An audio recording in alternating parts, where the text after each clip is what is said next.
Okay, so we are going to make a magazine cover, and you can take a picture of yourself or take a picture of somebody else and make a goofy magazine cover of them. But I'm just going to use a website picture of Harry Potter.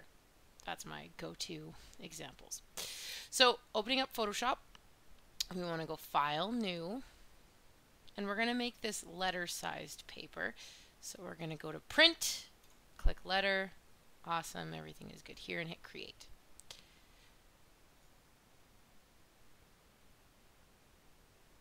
And in theory, it should open. There we go. Okay. So, I'm going to go to my cursor. I can hit V on my keyboard or go up here and hit cursor so I'm not making weird marks. My first step is to copy the picture that I want to use. Or if you're taking a picture, you'll want to email it to yourself or put it on Google Drive and then download it and open it up into Photoshop. So now I'm in Photoshop. I've got my image copied. I'm going to hit Control V for paste. Okay, Control T for transform. I'm going to hold Shift while I make it bigger so that I don't make him look like an Oompa Loompa. And then once he's the size that I want, I'm going to hit Enter. So now it looks like there's nothing behind him, but really there's white. And I know this because if I hide the background, I see those gray and white squares, the checkerboard. That means nothing is there. So if I printed this piece of paper right now, this would come out as white. It means nothing's there. But because I want to layer text behind his head, as we sometimes see in magazines, I want to get rid of this white color. So you have a couple options. You can use the wand tool, and it does a pretty good job, especially when the character or your thing in the foreground is really different from the stuff in the background. So I could hit the W for wand, click that white, not delete the whole layer, Control Z to undo, but click that white and hit delete, Control D for deselect. It's not too bad. I'm holding Alt and I'm wheeling in on my mouse to kind of see the hair here. Not the greatest. It might be our best bet unless we wanted to go in with the wand, or sorry, the lasso. But I'm going to hit Control Z and undo. Oh, no, I do not want that. Control D to deselect. There's also a way you go up to select, and I'm going to hit color range. And this is going to pull up kind of a view of what I'm working with. And if I hold Shift, I can actually start selecting all this white. And sometimes this does a better job. I was just holding Shift to add all that white.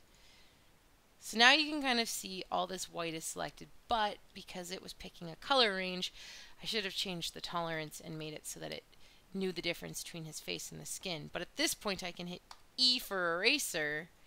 I can right click to get to this menu here, and I can actually just come in and erase. But again, I don't actually want to erase his ears and stuff, so I don't know. We'll see if this works. But that's always a nice extra tool to have. Sometimes that works a lot better than Magic Wand. So I'm just using E for eraser. Okay.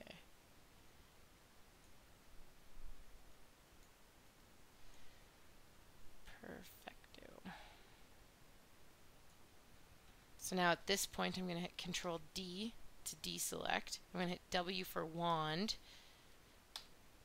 there to select the rest. So you can kind of see with the hair, it's a little bit better. I got a little bit more detail.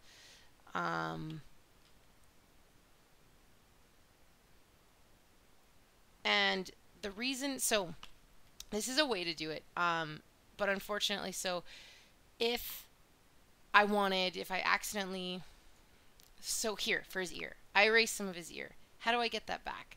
Well, I can't because I deleted the pixels. So an even better way to do this is the same idea, but to mask. So I'm going to hit Alt Control Z, Z, Z, Z, Z, Z, Z, Z. This is a step backwards. And what we're going to do before we hit erase, step backwards, is, I'm going to hit Control D. I'm actually going to make a mask, and that's going to let me hide things as opposed to deleting them, which means if I ever needed to get it back, like his ear, it would be fine. So to mask things, I'm just going to hit this little square with the circle in the middle, and now I can see I have this mask attached. So what I do here, I can still select that color range, which I'm going to go back to, but instead of hitting E for eraser, I hit B for brush. And if it's on black, it's going to hide things. And you can kind of see how that little area is going black there. I'm hiding it. But then if I go swoosh to white, I can add it back. Black, take it away. Oh no, I needed that. White, add it back. So it makes really nice, or it's kind of like a good insurance plan, really. Like, it's, even if you screw up, it's not gone. You don't have to repaste. You don't have to hope you can step backwards enough. The mask is really great, but I'm going to go to my first layer here, and I'm going to go select color range. Same idea. I'm going to select this white. I'm going to hold shift to select the white and hit OK. So now I'm going to get that same selection again, but now I'm going to click my mask layer, and I'm going to hit B for brush. I'm going to make sure I'm on black because I want to hide it. And now I can come in, and again, it looks the same. It looks the same as just as if I was erasing it. But I'll then be able to kind of fix his ear. So we'll extra erase his ear so that we can come in and replace or repair it later. Okay, so removing this background using the brush tool on my mask. Boom. Okay, now the rest, I'm going to hit Control D, hit W for wand.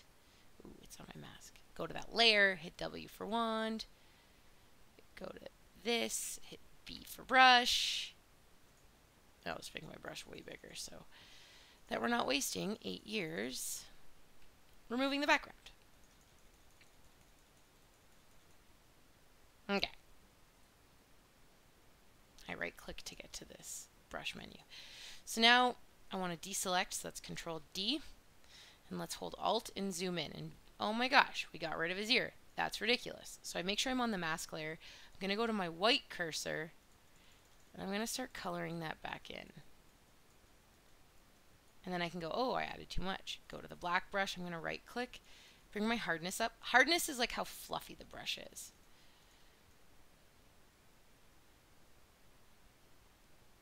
And I can just fix that by hand. So now I have my dude. I can turn my background on so you can kind of see. Oh, you know what? I don't like that. Let's go in and fix that. So B for brush. I want to add back what there was. I don't know if that really changes anything. Well, it still looks weird and blurry. Anyways, so now I'm going to hit T for text. And I'm going to type, we will name this Lumos. You can't see it because I just double clicked that to select it. Oh, it's even in the Harry Potter font. Best. And I spelled it wrong. So now I have my text layer that is hiding. Delete for that. Hit this one. There we go. I'm going to hit Control T to make it bigger. And awesome. Now, oh no, I spelled it wrong. How in the heck am I going to get back into that text edit mode? I'm going to hit T for text, hover over this text, and then it lets you select it again.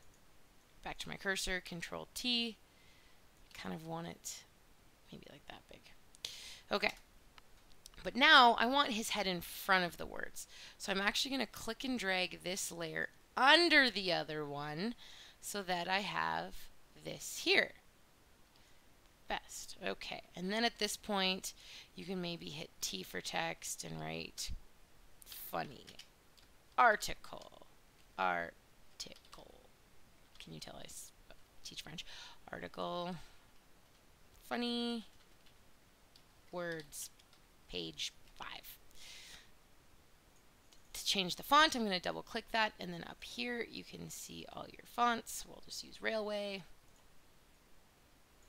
T for text again, because I've decided actually I want it black. And etc, etc. And then you can print or save it or do whatever the heck you want. Makes really funny GIFs because you can put ridiculous things on here, but it's fun. It's a good use of Photoshop and a good use of your time, obviously.